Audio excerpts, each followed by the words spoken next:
Good day, dear viewers. Welcome to the next series of talks on untold chapters of Mongol history.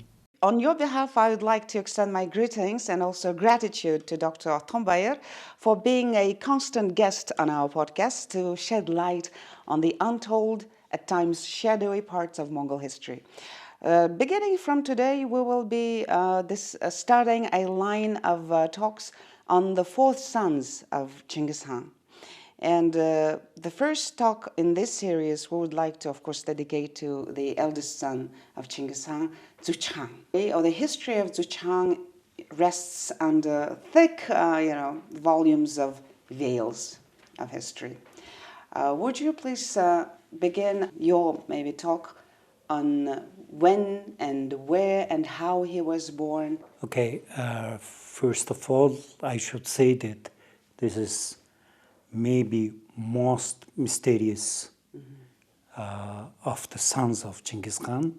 His birth has been overclouded by misunderstandings, and most of the contemporary scholars believe that he is not actually son of Chingis Khan, etc. His relationship with his father, with his brothers were again disputed by the scholars, and his death is also unknown, as well as where he is buried.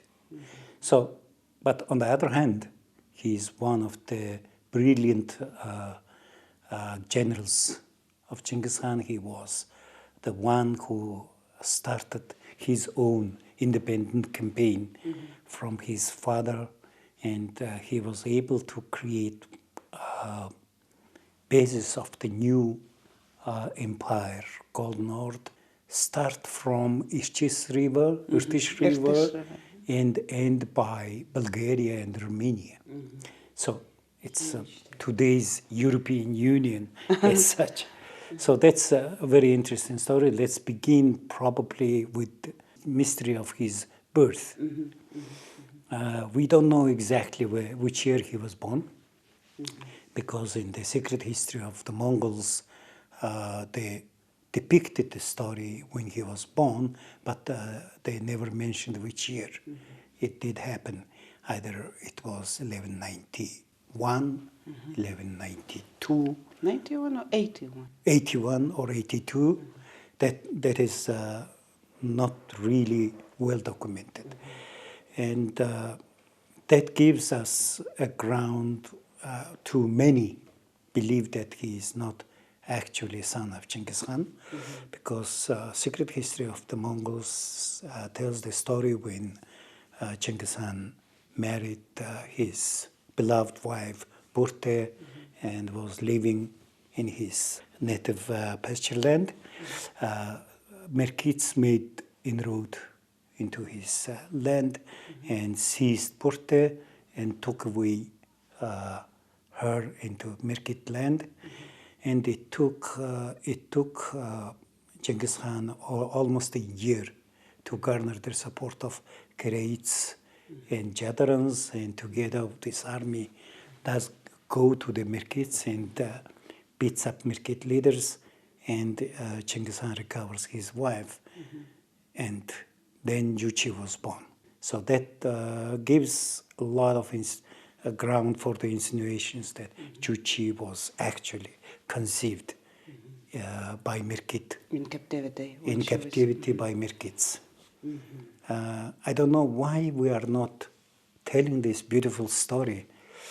If you see the Greek mythology, Iliad, Odyssey, Iliad, the whole Greek cities are going after the Helen the Beautiful into the city of Troy, destroys the Troy. It's a step Iliad. We can write step Iliad, a long line of this story that for the stolen wife, 3 tumens or 30,000 soldiers went into the Mirkit land, beats up all the Mirkit army, and recovers his son. Now, given this fact, we will try to prove that Chuchi was actually a son of Chingis Khan. Before we go into the very interesting story about Jochi, can you please tell us a little bit more about Mirkits? Who were the Mirkits and which areas then they lived, inhabited? And what was the relationship between Genghis Khan's empire and later on the Mirkits, and the history of Mirkits when they later on escaped Genghis Khan into the Dasht Kipchak? We don't know exactly whether Mirkits were Turk or Mongol tribe. Some scholars believe that they were Mongols. Some scholars believe that they were Turks. Given the name of the leaders of Mirkit tribe, which is written in Secret History of the Mongols, I tend to believe that it was a Mongol tribe. But anyway, it was kind of confederation of 3 tribes living in the far north of Mongolia. And obviously it was very warrior-like tribe because they were having constant feud with Karaites, with Mongols, etc.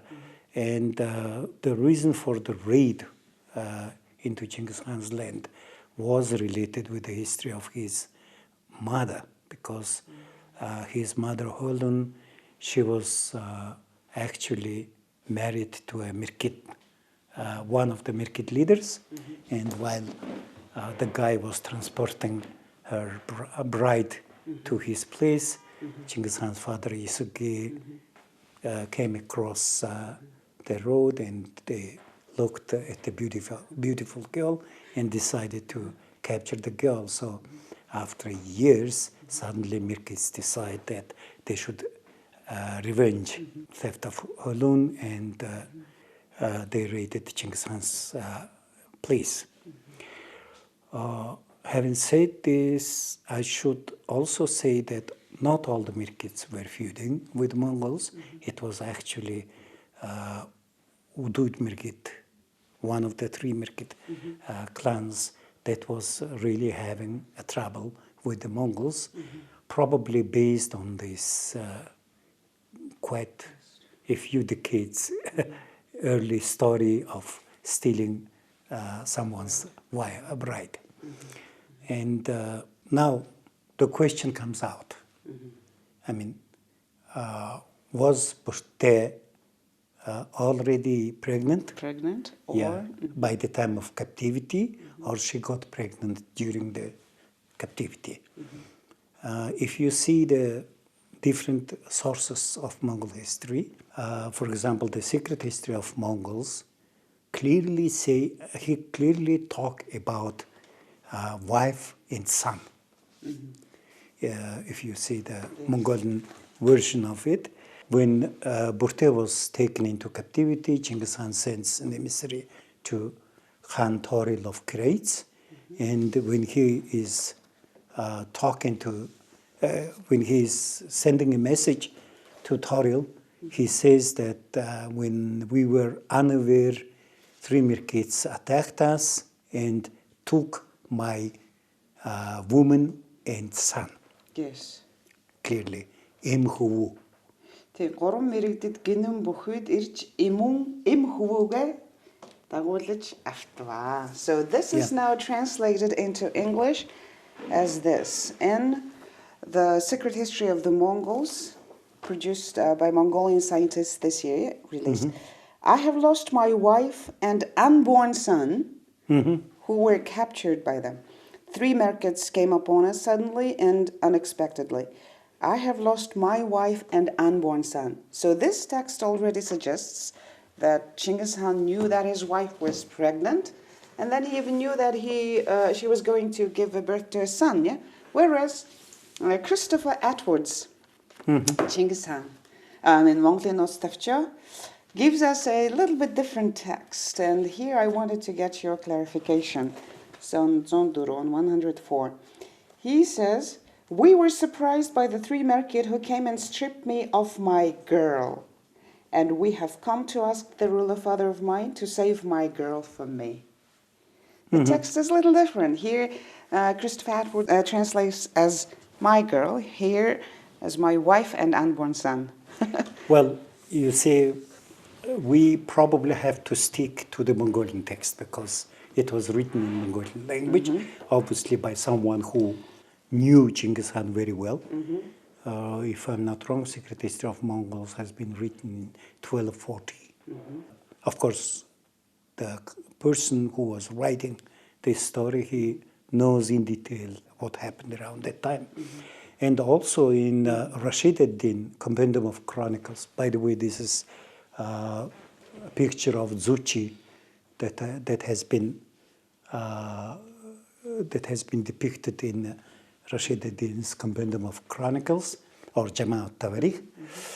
Rashid ad-Din says that at the time of captivity, Borte was already pregnant.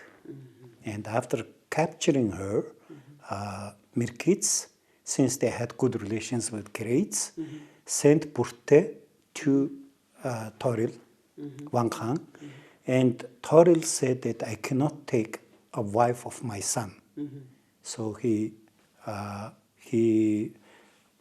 showed the respect to Borte, and Chingis Khan sent his emissary by the name of Sab, and he brought Borte back to his land, and at the time when she was traveling back to her husband, Chuchi was born. That's Rashid ad-Din says. So if we see the historical sources, we can say that Borte was already pregnant by that time. And secondly... And the Great Khan knew this. Great Khan knew this. And surprisingly, he knew even that there's going to be son. Surprisingly also, well, if we think logically, when you read Secret History of the Mongols, when Mirkits invaded into Mongol land, Chingis Khan, he runs away on the horseback. His mother runs away, brothers runs away. Even the little girl, sister, also runs away on horseback.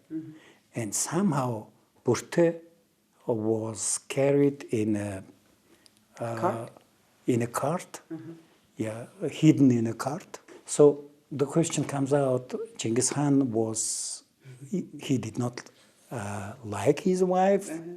Didn't take care of her. He found horse even for his little sister, but he could not find a horse for his wife. But the logic tells me that probably by that time, Borte was pregnant and she could not ride a horse. That's why she was carried in a cart, hidden from somebody else. Okay, logically. So now we are trying to prove it in many, many different manners. There is one Kazakh scholar called Jochis Birth. He is a historian and also he is a specialist in genetics. And you know that in Kazakhstan they have a clan called Tore. Tore is actually the golden lineage or Chuchi's lineage. All Kazakhs are Chuchi, from Chuchi. So, and he made a genetical test between Mirkit clan of Kazakhs and Tore. And he has proven that there is no genetical relation between the two. So if we suggest that some Mirkit guy, I think his name was Chilgerbuch, who took Borte as a wife, if he was father of Chuchi, there should have been some genetical trace, but it is not there. So genetically we can say that Chuchi at least is not from Mirkit. So he's Mongol. Yeah, so, we may prove in many different ways. Of course, at the time of Secret History of the Mongols, the captivity of Borte and birth of Chuchi after the captivity probably created quite a lot of questions. There was no genetical studies at that time. Secret history was not written, and in the great steppe, people would talk to each other from the word of mouth. And this is probably one of the reasons why his brother Tsagatai accuses him as leftover from Mirkits. And Secret History of Mongols also tells us a story. When 1219, Chinggis Khan was preparing a war with Khwarezm Empire, and his queen Yesui suggests that he is going on a difficult war, so why don't you nominate successor to the throne? And Chinggis Khan asks Chuchi to speak, and then before Chuchi, Chagada jumps in and he says that, what he is going to say, he is Mirkit leftover.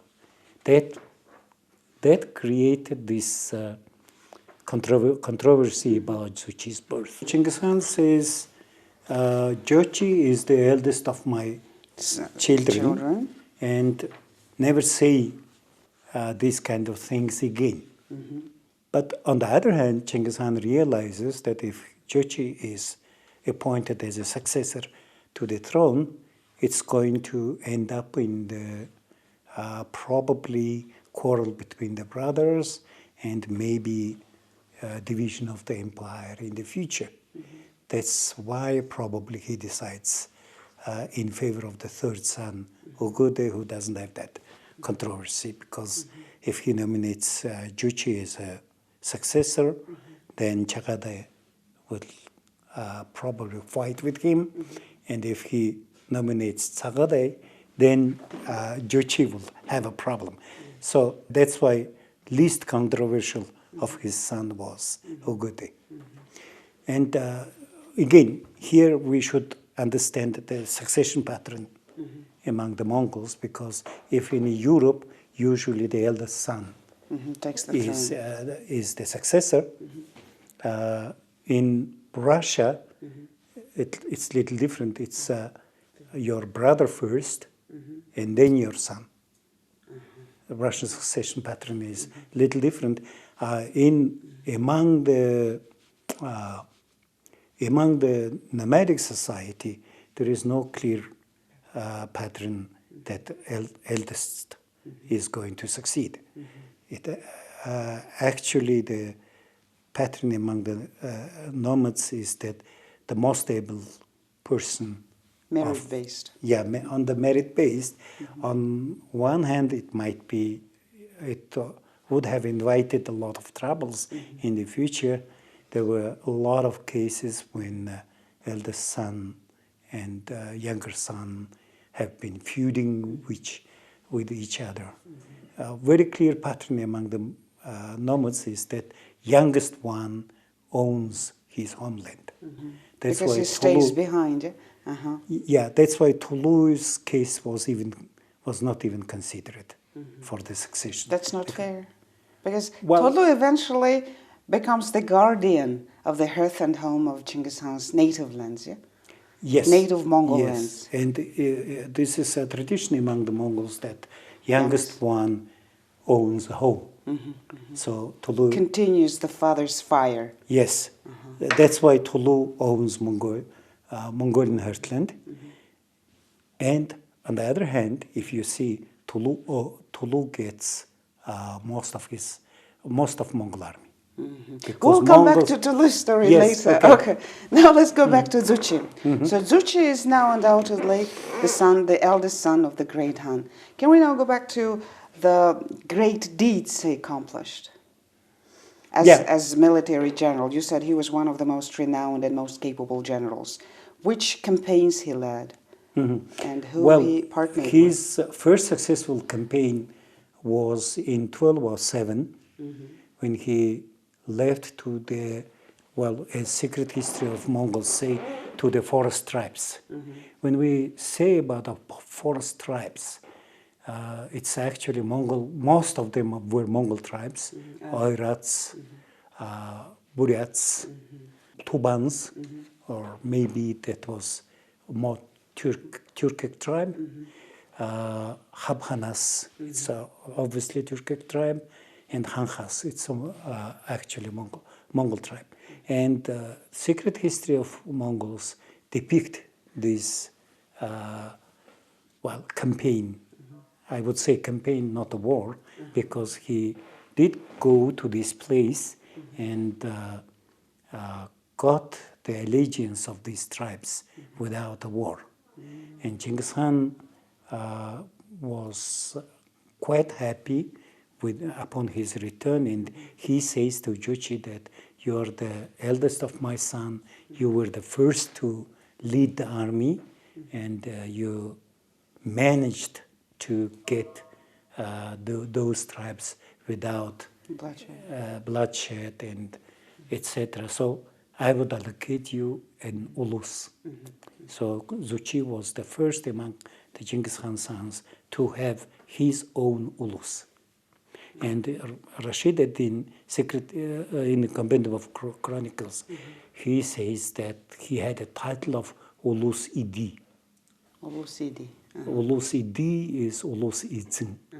So he is the owner of the ulus. That again says that Genghis Khan did not regard him as somebody's child. I mean, why should he allocate first an ulus to him? But that was before the succession story came up. Yes, much before. Yeah, 12 years before. On the other hand, we somehow underestimate that campaign.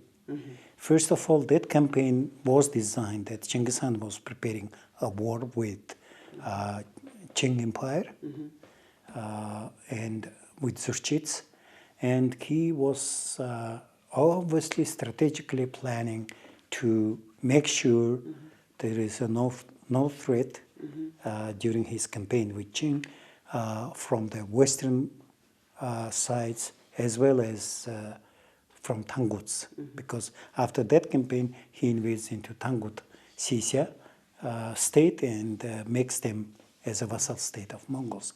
And only after that he starts his campaign against the Qing. On the other hand, sending a Jochi as head of the army does have a plan, because he gives possibility for the tribal leaders in the western forest to come with dignity and to negotiate with the son of Genghis Khan. Yes. This is not just one general who comes with his army, but son of Genghis Khan, and probably at that time people were deeming that he is going to be successor of the throne. So it gives you a possibility to join the empire with dignity. So he was treated like a crown prince. Yeah, at that time probably everybody thought. Genghis Khan calculated his move as such, because the war with the Mongols were not good at fighting in the forest.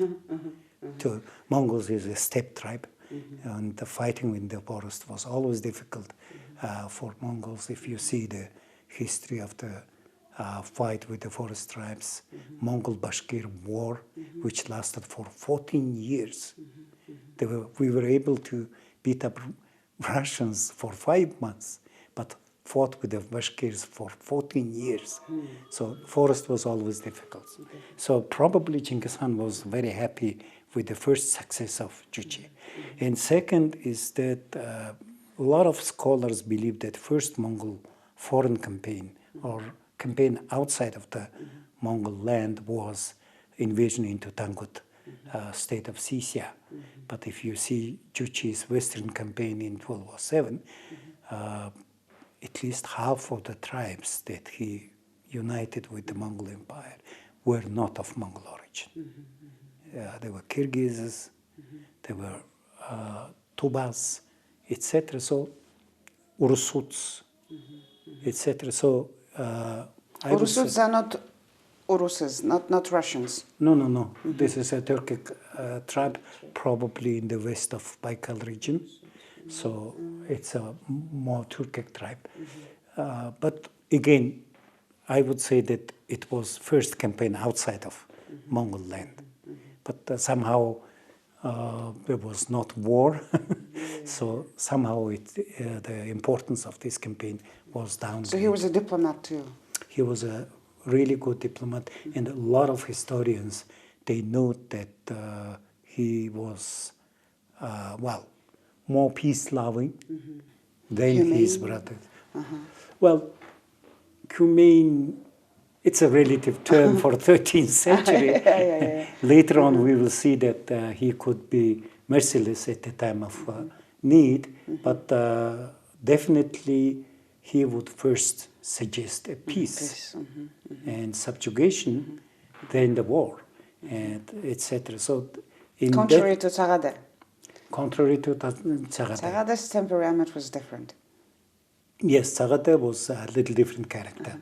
And in 1211, when Genghis Khan invaded into the Qing Empire,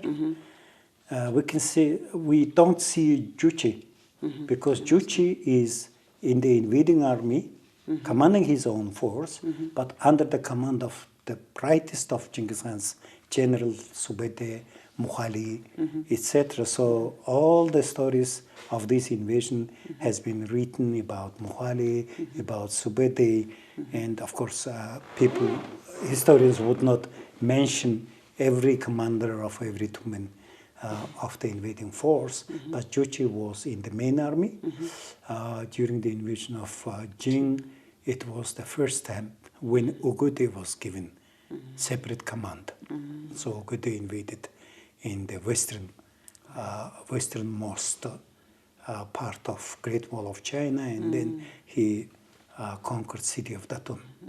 Whereas Jochi was in the main army, going through the Yehulin Pass, and we have discussed the Battle of Yehulin, what happened. Jochi was then there. Jochi was there. And then, since Jochi's Ulus was in the west of Mongolia, among his tribes that he has subjugated, most probably Genghis Khan decided that to the west of Mongolia is going to be realm of Chuchi. Because after the initial war with Jing, Chuchi, together with the Subede, is transferred to the western theater of the war operations. And he goes with Subede after the leftover of Mirkits. And that was first long-distance raid that Mongols did, because this joint force commanded by Jochi and Subede, well, actual commander was Subede. Jochi was there as a nominal head of the war force. It did go through the state of Karaketan, and it did go through the Karluk state and reached the remnants of Mirkit in the southern end of Ural Mountains, all the way, very long distance. When we say, well, this is a map of the Golden Horde, much later after, during the Batu. But we should say that raid of Chuchi in Subede starts here, goes all after the way. After Mirkits. Yes, and final fight was somewhere here. So it was a very difficult task, not only militarily, but also diplomatically, because when you go through at least 2-3 countries, without you have to go without offending them. Yes. Yeah, and in Secret History of Mongols tells us in detail instruction of Genghis Khan.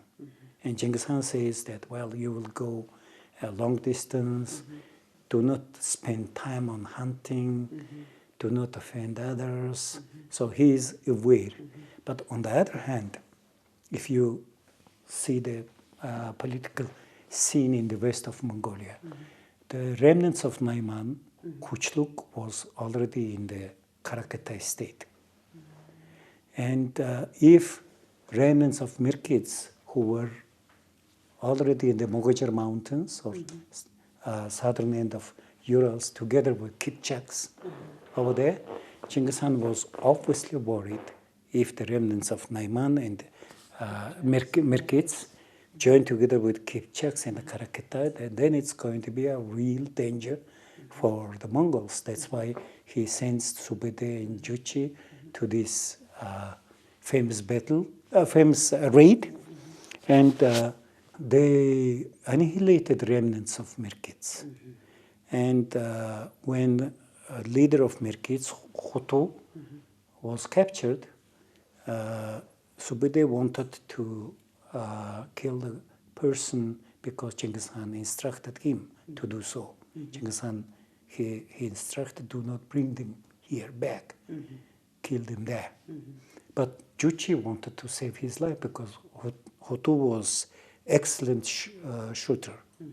So Jochi has requested Subide that we need to spare his life. He's really, excellent archer, etc.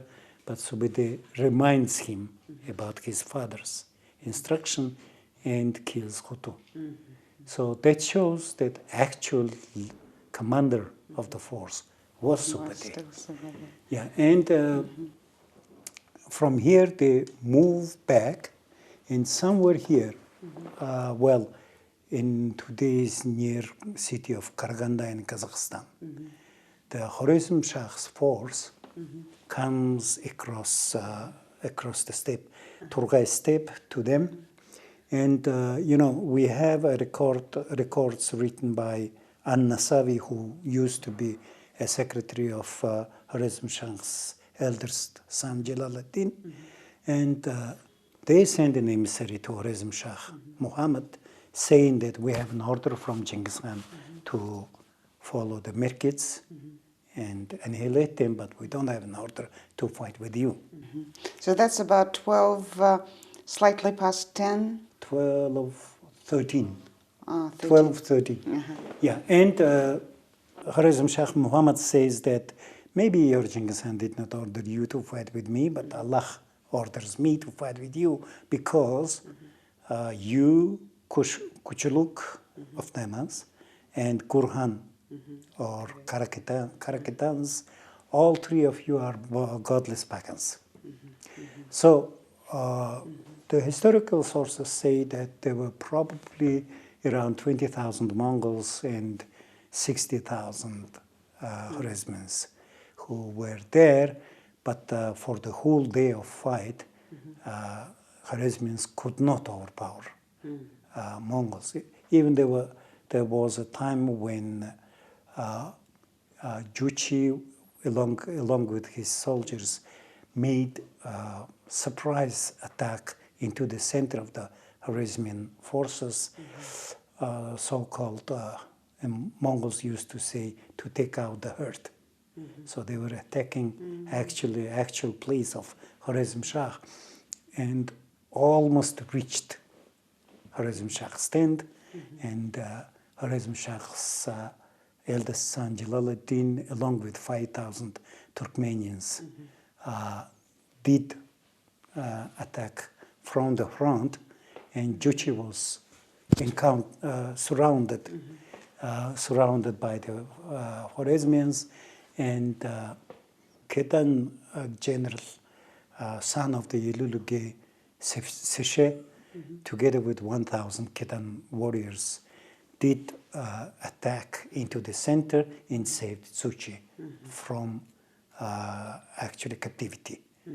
So by the end of the day, when the darkness came in, both armies went into their place of dwelling, and at night, Mongols, they left the fires on and left the battle place, which is understandable because really Chuchi and Subide, first of all, did not have really an order from Chingis Khan to fight with Khwarezm Shah. Plus, they were outnumbered, yeah? They were outnumbered. 3 times smaller. Yes. And it gives us 2 interesting observations. If you see after the Battle of Irgiz, it's called Battle of Irgiz. Irgiz was the river where the battle took place.